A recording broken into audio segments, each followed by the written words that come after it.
Hey there, ready to really supercharge your everyday English? Let's do it. We're doing a deep dive today into the world of phrasal verbs, All right. specifically those tricky combinations of verbs and prepositions, the ones Yeah. that make English sound so natural but can be a real brain teaser when you're trying to learn them. Right. Those little phrases that really trip you up sometimes They really when do. you're first learning the language. Yeah, you've been wanting to master those powers. Absolutely. And we're unpacking three common but tricky phrasal verbs. Okay. Get along, break down, pick up. Those are good ones. They're good ones, right? Yeah, those are really great examples because they really show how the same phrasal verb can have Yeah, completely different meanings depending on the context. totally. Let's kick things off with get along. The source gives us the example. I get along with my coworkers. Yeah, It sounds simple enough, but there's more to it than meets the eye, right? absolutely. I mean, it really conveys a sense of harmony in the relationship. Mm-hmm. It's subtle, but you wouldn't say, I get along with my worst enemy Right. unless you were trying to be sarcastic. Unless you're being sarcastic.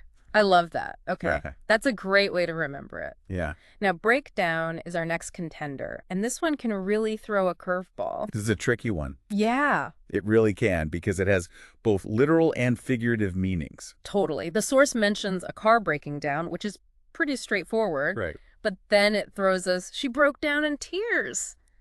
Talk about a complete 180. Yeah, and that's what makes phrasal verbs so tricky. In the first instance, breakdown is describing a mechanical failure. Okay. In the second, it refers to an emotional collapse. Right. Same phrasal verb, totally different meanings. So how can someone new to English ever hope to keep up?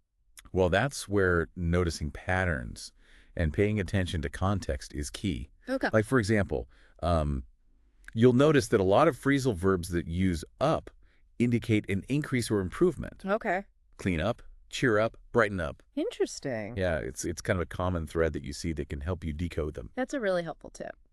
Now let's move on to our final phrasal verb, and this one is a real chameleon pickup. Oh, yeah, this one is tricky. Yeah. It really is, the source gives us examples ranging from the concrete, like picking up groceries, to Yeah. the more abstract, like picking up Spanish. And let's not forget, sales are picking up. Oh, right.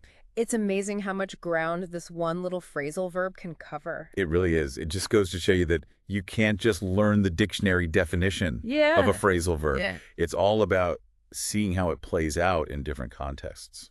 Okay, so we've established that context is king when it comes to phrasal verbs. Absolutely. But how can our listener actually get better at using them correctly? Well, it's like learning a musical instrument. Okay. You wouldn't just memorize the notes on a page and expect to play like a maestro, right? Right. You have to listen to how the music is played. You have to feel the rhythm and practice until it becomes second nature. That's a great analogy, speaking of practice. The source mentions trying to use these phrasal verbs in your own sentences. Yes. Like, don't be afraid to experiment a little. Exactly. Language learning shouldn't be intimidating. Yeah. It should be fun. Right. So play around with these phrasal verbs, see how they sound in different sentences, and don't worry too much about making mistakes.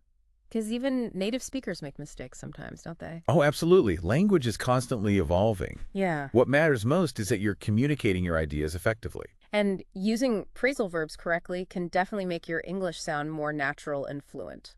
For sure. We've covered get along, break down, and pick up. What I'm curious about is how these phrasal verbs change depending on who you're talking to. Oh, that's a great point. The source was focused on spoken English, but these phrasal verbs pop up in writing too. Yeah. I mean, you probably wouldn't use the same language in a formal email to your boss Right. as you would in a casual text to a friend. That makes a lot of sense. Yeah. It's all about matching your language to the situation. Exactly. Think about the tone you want to convey, the level of formality, and who your audience is. Okay.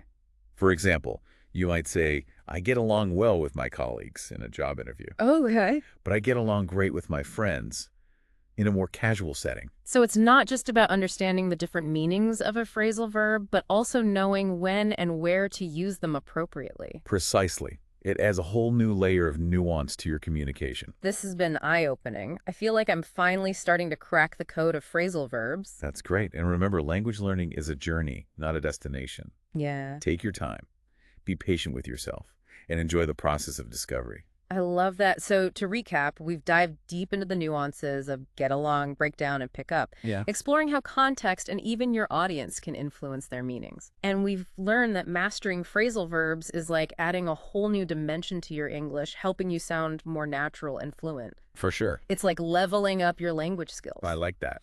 Now, here's something to think about. We've talked about how context is key for understanding these tricky phrasal verbs, Mm-hmm.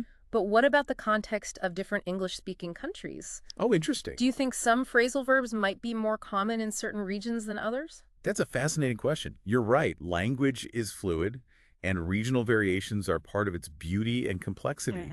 It's entirely possible that some phrasal verbs, or even specific meanings, are more prevalent in certain English-speaking countries or regions. So while we've given you a solid foundation, it's important to keep your ears open and pay attention to how phrasal verbs are used in different contexts and by different speakers. Yeah. You might just discover a whole new layer of meaning. Absolutely. The learning never stops. It doesn't. Embrace the journey and keep exploring those nuances. Well, on that note, we've reached the end of our phrasal verb deep dive. We hope you've gained some valuable insights and feel empowered to keep playing with these fascinating elements of the English language. Until next time, happy exploring. I love it.